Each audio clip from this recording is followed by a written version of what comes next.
মা, দলিলে সইটা কি আজই করে দিবে? ছেলের প্রশ্নে বিছানায় হেলান দিয়ে থাকা বৃদ্ধা রমা দেবী একটু হাসলেন। চশমাটা নাকের ওপর ঠিক করে নিয়ে বললেন, এত তাড়া কিসের রে অনিক? দলিল তো তোর নামেই হবে। আমি কি সঙ্গে নিয়ে যাব? অনেক কিছুটা অস্বস্তি নিয়ে জানালার দিকে তাকালো। না, মানে তোমার শরীরটা তো ভালো যাচ্ছে না। তারপর সামনের মাসে তো আমরা সবাই কানাডায় শিফট করছি। ওদিকের সব গোছগাছ তো শেষ। এখন এই বাড়িটা বিক্রি না করলে ওখানে গিয়ে সেটেল হতে সমস্যা হবে। রমাদেবী শান্ত গলায় বললেন, আর আমার থাকা? আমি কি তোদের সাথে যাচ্ছি না?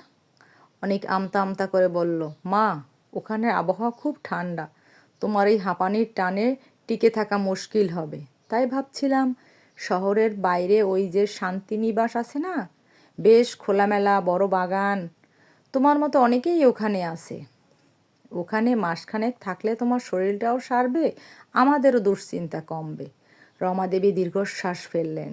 টেবিলের ওপর রাখা একটা পুরনো কাঠের বাক্স হাত দিয়ে ছুঁয়ে বললেন, আচ্ছা, তুই যখন বলছিস, কাল সকালেই যাব। পরদিন সকালে গাড়ি এসে দাঁড়ালো এক বিশাল তোরণওয়ালা গেটের সামনে। চারিদিকে প্রচুর গাছপালা, অদ্ভুত এক নিস্তব্ধতা। অনিক আর তার স্ত্রী তানিয়া খুব তাড়াহুড়ো করছিল। রমাদেবী গাড়ি থেকে নেমে ধীর পায়ে ভেতরে ঢুকলেন। ম্যানেজার এসে হাসি মুখে অভ্যর্থনা জানালেন। অনিক বলল, মা, তোমার ঘরে সব গুছিয়ে রেখেছি, আমরা চলি। ফ্লাইটের দেরি হয়ে যাচ্ছে, সময় পেলেই তোমাকে ফোন দেব। মা শুধু মাথা নাড়লেন। এক ফোঁটা জলও চোখের কোণে দেখা গেল না। ছেলে আর ছেলের বউ চলে যেতেই তিনি ম্যানেজারের দিকে তাকিয়ে বললেন, চলো বাবা, আমার জন্য যে ঘরটা বরাদ্দ হয়েছে সেটা দেখিয়ে দাও। ম্যানেজার তাকে দোতলার একটি বড় বারান্দাওয়ালা ঘরে নিয়ে গেলেন। ঘরটা সাজানো, বিছানায় নতুন চাদর। কিন্তু রমাদেবীর নজর আটকে গেল খাটের পাশে রাখা সেই পুরনো কাঠের বাক্সটার দিকে, যেটা তিনি সঙ্গে করে এনেছিলেন। রাত তখন 8টা। রমাদেবী বারান্দায় একা বসে অন্ধকারের দিকে তাকিয়েছিলেন। হঠাৎ পুরো আশ্রমের আলো নিভে গেল। বৃদ্ধা কিছুটা ঘাবড়ে গেলেন। অন্ধকারে সিঁড়িতে অনেকের পায়ের শব্দ শোনা গেল। হঠাৎ ঘরের দরজা খুলে গেল এবং সঙ্গে সঙ্গে অনেকগুলো মোমবাতি জ্বলে উঠল। রমাদেবী বিস্ময়ে বিমূঢ় হয়ে দেখলেন, সামনে দাঁড়িয়ে আছে অনিক, তানিয়া আর তার ছোট নাতনি পিউ। তাদের হাতে বিশাল একটা ফুলের তোড়া আর কেক। অনিক মায়ের হাত ধরে বলল, শুভ গৃহপ্রবেশ মা, আর শুভ জন্মদিন। রমাদেবী তোতলামি করে বললেন, মানে? তোরা তো কানাডা যাবি বললি, আর এটা তো বৃদ্ধাশ্রম।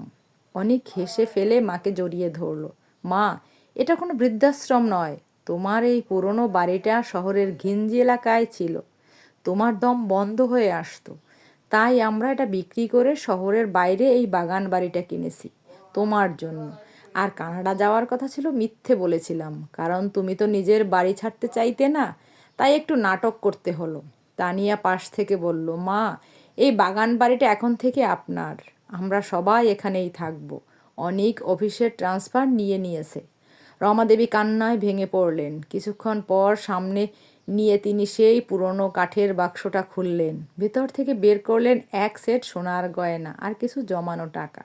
তিনি অনেকের হাতে সেগুলো দিয়ে বললেন, এগুলো নে বাবা, আমি ভেবেছিলাম তুই আমাকে সত্যিই আশ্রমে রেখে আসবি, তাই ঠিক করেছিলাম গয়নাগুলো আশ্রমের অনাথ বাচ্চাদের দান করে দিয়ে আমি তীর্থে চলে যাব। কিন্তু তুই আজ আমাকে যা দিলি তার কাছে এই সোনার কোনো দাম নেই। অনেক বাক্সটা বন্ধ করে মায়ের হাত নিজের মাথায় রাখল। মা, যে মা নিজের রক্ত জল করে আমাদের মানুষ করেছে, তাকে পর করে দিয়ে সুখে থাকার মতো শিক্ষা অন্তত তুমি আমাদের দাওনি।